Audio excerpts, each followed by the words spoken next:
Good evening, everyone. I just wanted to take a moment to show you guys the options that you have with the new features of the TV Trades Range Trigger. Okay, there are several different ways you can trade with this. They're all very good ways, all right? I know typically the question that I get is which one's the best. They're all very good, okay? So let's just start out with the most basic thing. We'll come in here and we'll just put on the TV Trades Range Trigger, okay? And there it is. Down there at the bottom, you see that the high and the low are set to 85 and minus 85 by default. Okay, now that's all that you have on the chart. All right. Now, if you put the TV trades on, let me do it this way. We'll put the TV trades on from here. We'll just put the TV trades on by default. Now, by default, it's going to have the table in there. You come in here and you click on the settings. And if you shut off the arrow, so you'll only have the background color. A trade setup that you can do if you want to, is selling every time it comes out of the overbought or out of the oversold with the right background color. So if it's red, you want to sell when it comes out of the overbought. All right, sell when it comes out of the overbought. If it's blue, you want to buy when it comes out of the oversold. All right, that is one possible trade setup. Very simple setting. All you have to do is just put the trigger on. You don't have to change a thing. You have the TV trades on. All you have to do is take off the one arrow that's on by default, which is this one. Just uncheck that. All right. I mean, you can leave it on if you want. It's obviously, blue arrow right there only shows long trades. But if you take that off, then you have this. All right. That is one setup that you can do, and that is very good all by itself. All by itself, you can do that. All right. Next, if you shut that off, shut that off, and within your TV trades range trigger, there are different things, right? They are not available to you until you actually enter in the password. Okay, when you enter in the password, you all have the current password. This is the current password. I'm going to change that very soon. But when you're entering the password, then under style, things become available to you that are not normally available. All right, typically you just have the snipe. Now, what I have in here right now, down here at the bottom right now, is the div line and the div area showing. Okay, I don't have the snipe on. I have the div line and the div area showing. Now this is very similar to what I do in the room in the morning. Those emails that you've been getting about me making all that money, that's very similar to it.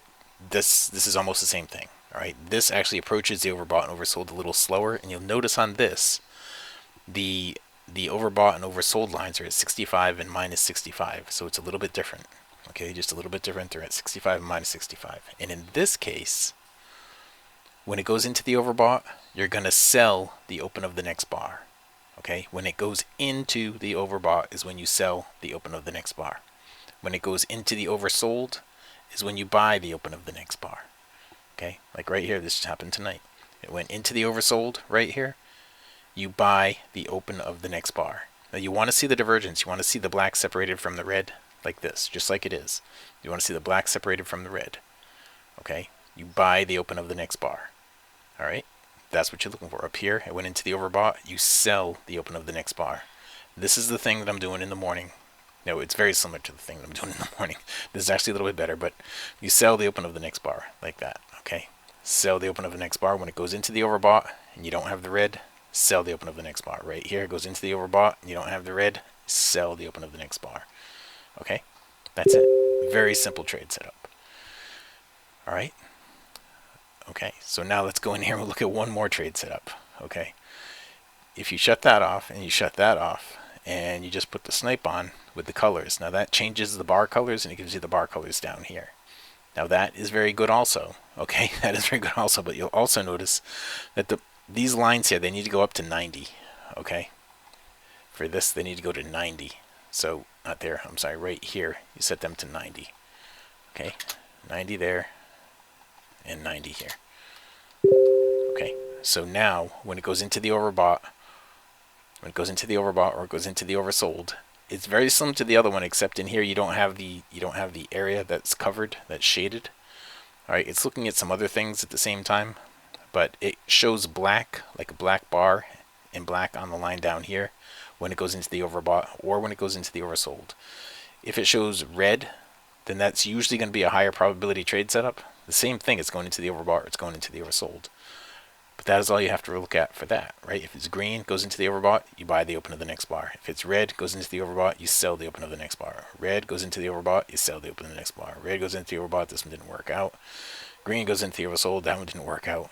But right here, green goes into the oversold, you buy the open of the next bar. Green goes into the oversold, you buy the open of the next bar.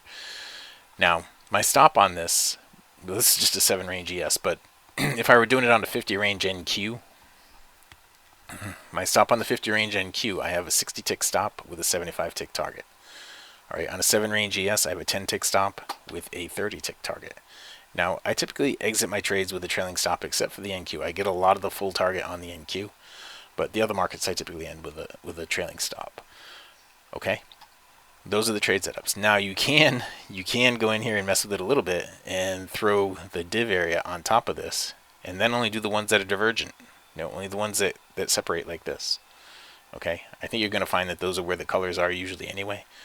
But I just wanted to make this quick video for you, for all of you, so that you can see this is how, these are 3 different ways that you can use the TV trades range trigger. All right.